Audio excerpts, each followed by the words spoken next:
Handling resistance to sales is one of the hardest things we have to do. And one of the hardest levels of resistance to cope with is I don't like your proposal. I don't like your proposal suggests that something feels wrong to the person who's resisting. There's a sort of discomfort. I don't like your proposal is an emotional response, and therefore your job is to understand and identify what it is that's going on emotionally that's blocking them from accepting your proposal. For example, it may be some form of fear perhaps of a consequence that you may not be aware of accepting your proposal. Alternatively, there may be some form of loyalty or attachment to something that went before, which they fear they're going to lose if they accept your proposal. The way to get a grip on this is to use a process called the scope process, and you'll find full details of that process in the Handling Resistance pocketbook.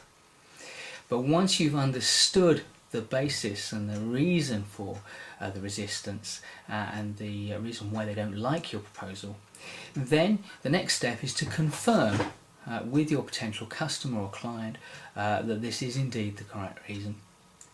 Once you've got that confirmation, then you can go ahead and make the sale confidently. Let's look at an example. Peter is a carpenter. He's been a carpenter for a long time. It's been his whole career and his whole working life, and his father was a carpenter too. And one day Peter realises that he can no longer continue to use the plane that he's been using all his working life. So he goes to the builder's merchant to look at alternative planes.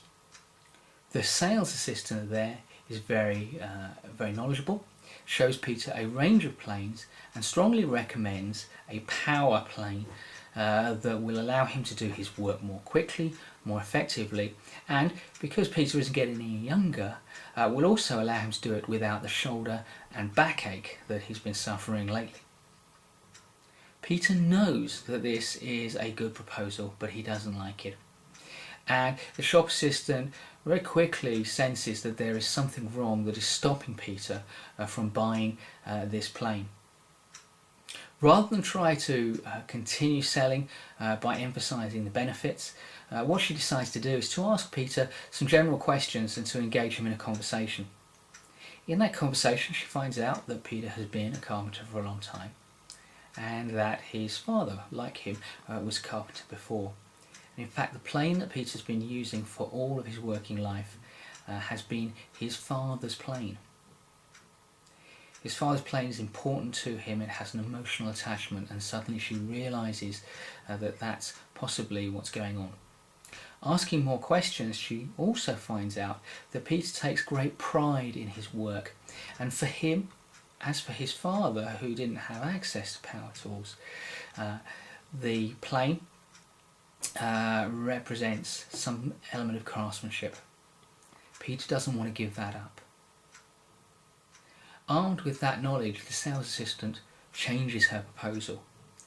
She suggests that Peter buys the power plane, but only uses it for large amounts of planing on things that won't be to the highest finish. And when he wants to finish something off, he uses a hand plane to get that perfect finish and that sense of craftsmanship. And she recommends to him a very high quality plane that will last him for the rest of his life. And it'll be something he can hand down to his son or his daughter if he chooses to. Peter likes that suggestion. He now feels that he can take the comfort of having a power plane, but he can also achieve what he really wants to do, which is that perfect handcrafted finish. So when he pays his money and walks out with two planes, he's happy that he's got what he wants. And the sales assistant hasn't only made a sale, she's also made an enhanced sale.